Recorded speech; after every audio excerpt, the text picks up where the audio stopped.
Story Bharat channel पर आपका स्वागत है। आज की यह कहानी सिर्फ एक व्यक्ति की नहीं है। ये उस संघर्ष की कहानी है जिसने भारत के समाज, धर्म और कानून तीनों को बदल दिया। 14 अप्रैल 1891 ब्रिटिश भारत के मध्य भारत प्रांत में स्थित महू की सैन्य छावनी में एक बच्चे का जन्म होता है। ये बच्चा आगे चलकर डॉक्टर भीमराव रामजी आंबेडकर के नाम से जाना जाता है। वे अपने पिता रामजी मालोजी सकपाल और माता भीमाबाई की 14वीं और अंतिम संतान थे। उनका परिवार मराठी मूल का था, जो रत्नागिरी जिले के आंबड़वे गांव से जुड़ा था और कबीर पंथ को मानता था। उनके पूर्वज लंबे समय से ब्रिटिश सेना में कार्यरत रहे थे और उनके पिता रामजी सकपाल भी महू छावनी में सूबेदार के पद तक पहुंचे थे। वे शिक्षित व्यक्ति थे, मराठी और अंग्रेजी दोनों जानते थे और चाहते थे कि उनका बेटा पढ़ लिख कर आगे बढ़े। लेकिन समाज की सच्चाई इससे बिल्कुल अलग थी। 7 नवंबर 1900 को सातारा के गवर्नमेंट हाई स्कूल में उनका दाखिला कराया गया। उस समय उनका नाम भिवा रामजी आंबड़वेकर लिखा गया, क्योंकि कोंकण क्षेत्र में लोग अपने गांव के नाम से उपनाम रखते थे। उनका बचपन का नाम भिवा था। बाद में उनके एक ब्राह्मण शिक्षक कृष्णा केशव आंबेडकर, जो उनसे विशेष स्नेह रखते थे, उन्होंने उनके नाम से आंबड़वेकर हटाकर आंबेडकर जोड़ दिया। यही नाम आगे चलकर इतिहास में अमर हो गया। लेकिन नाम बदलने से उनका जीवन नहीं बदला। स्कूल में उन्हें अलग बैठाया जाता था। उन्हें पानी तक छूने की अनुमति नहीं थी। अगर कोई ऊंची जाति का व्यक्ति मौजूद होता तभी उन्हें पानी मिलता, वरना वे प्यासे ही रह जाते। ये अपमान उनके भीतर एक आग बनकर जलने लगा, एक ऐसी आग जिसने आगे चलकर समाज को बदलने की ठान ली। 1906 में जब वे लगभग 15 वर्ष के थे, उनकी शादी रमाबाई आंबेडकर से कर दी गई, जो उस समय केवल 9 वर्ष की थी। यह एक बाल विवाह था, लेकिन रमाबाई का त्याग और धैर्य उनके जीवन की सबसे बड़ी ताकत बना। गरीबी इतनी थी कि कई बार खाने के लिए भी पैसे नहीं होते थे। बच्चों की असमय मृत्यु का दुख भी उन्होंने झेला, लेकिन रमाबाई ने कभी उनका साथ नहीं छोड़ा। 1907 में भीमराव ने मैट्रिक पास किया, अपनी जाति के पहले छात्र बनकर। यह एक ऐतिहासिक उपलब्धि थी। 1913 में उनके जीवन का सबसे बड़ा मोड़ आया, जब बड़ौदा के शासक महाराजा सयाजीराव गायकवाड़ तीसरे ने उन्हें छात्रवृत्ति दी। इसी छात्रवृत्ति के सहारे वे अमेरिका के कोलंबिया यूनिवर्सिटी पहुंचे। यहां उन्होंने पहली बार बराबरी का अनुभव किया, एक ऐसा अनुभव जो भारत में उन्हें कभी नहीं मिला था। 1915 में उन्होंने MA किया और 1917 में PhD पूरी की। इसके बाद वे इंग्लैंड गए और लंदन स्कूल ऑफ इकोनॉमिक्स सिफीफो से 1923 में DSc की डिग्री हासिल की। इतनी ऊंची शिक्षा के बाद जब वे भारत लौटे तो उन्हें बड़ौदा में मिलिट्री सेक्रेटरी की नौकरी मिली। लेकिन यहां भी उन्हें रहने के लिए घर नहीं मिला, क्योंकि वे अछूत थे। यह अनुभव उनके लिए बहुत कड़वा था। उन्होंने नौकरी छोड़ दी और मुंबई में सिडेनहैम कॉलेज में प्रोफेसर बने। फिर वकालत शुरू की।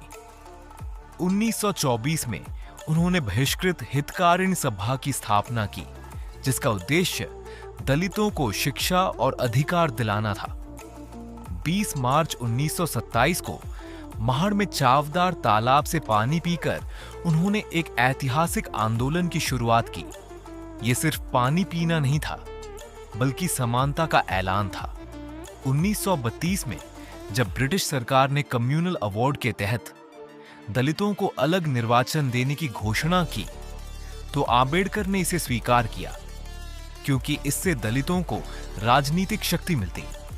लेकिन महात्मा गांधी ने इसका विरोध किया और यरवदा जेल में अनशन शुरू कर दिया। देश भर में दबाव बढ़ा और अंततः 24 सितंबर 1932 को पूना पैक्ट हुआ। इस समझौते के तहत अलग निर्वाचन समाप्त कर दिया गया, लेकिन दलितों के लिए आरक्षित सीटों की संख्या बढ़ा दी गई। आम्बेडकर ने बाद में इसे दबाव में लिया गया निर्णय माना। 1936 में उन्होंने इंडिपेंडेंट लेबर पार्टी की स्थापना की और 1942 में शेड्यूल्ड कास्ट्स फेडरेशन बनाई। उनका मानना था कि सामाजिक न्याय के लिए राजनीतिक शक्ति जरूरी है। इसी दौरान उन्होंने कई महत्वपूर्ण किताबें लिखी।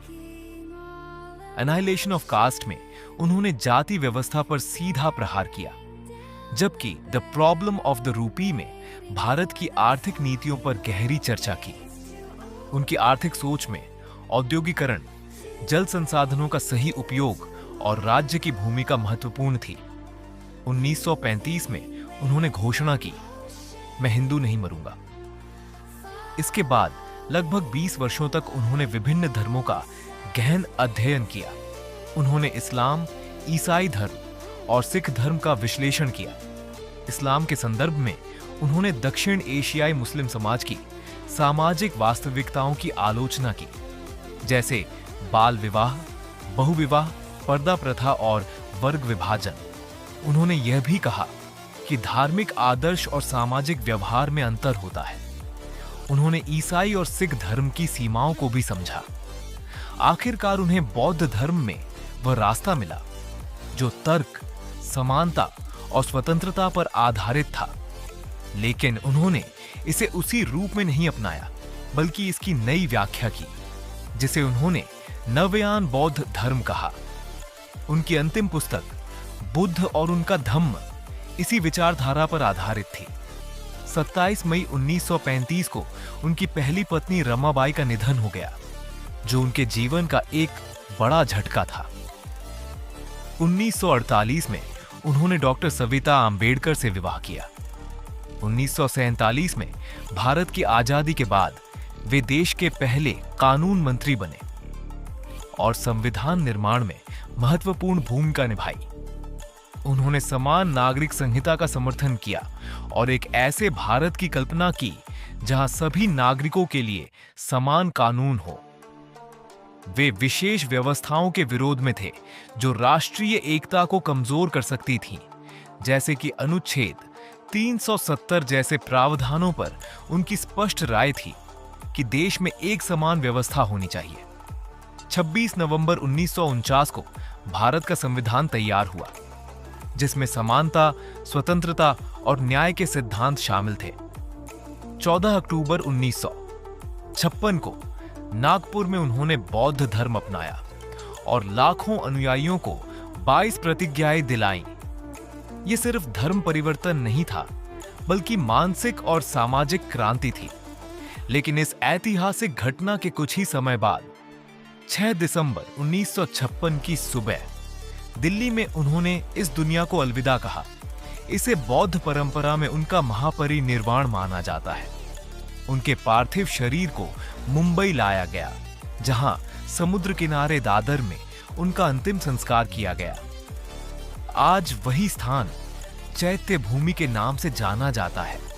हर साल 6 दिसंबर को लाखों लोग वहां पहुंचते हैं, उन्हें श्रद्धांजलि देने और उनके विचारों को याद करने। लेकिन क्या उनकी कहानी यहीं खत्म हो जाती है? नहीं, क्योंकि आज भी जब कोई इंसान अपने अधिकारों की बात करता है, जब भी समानता की आवाज उठती है, वहां कहीं ना कहीं डॉक्टर भीमराव रामजी आम्बेडकर की सोच जिंदा होती है। जिसे पानी छूने नहीं दिया गया, उसने पूरे देश को बराबरी का अधिकार दे दिया। स्टोरी भारत पर ऐसी ही सच्ची और गहरी कहानियां देखने के लिए वीडियो को लाइक करें, चैनल को सब्सक्राइब करें। हम मिलते हैं अगले वीडियो में, तब तक के लिए धन्यवाद।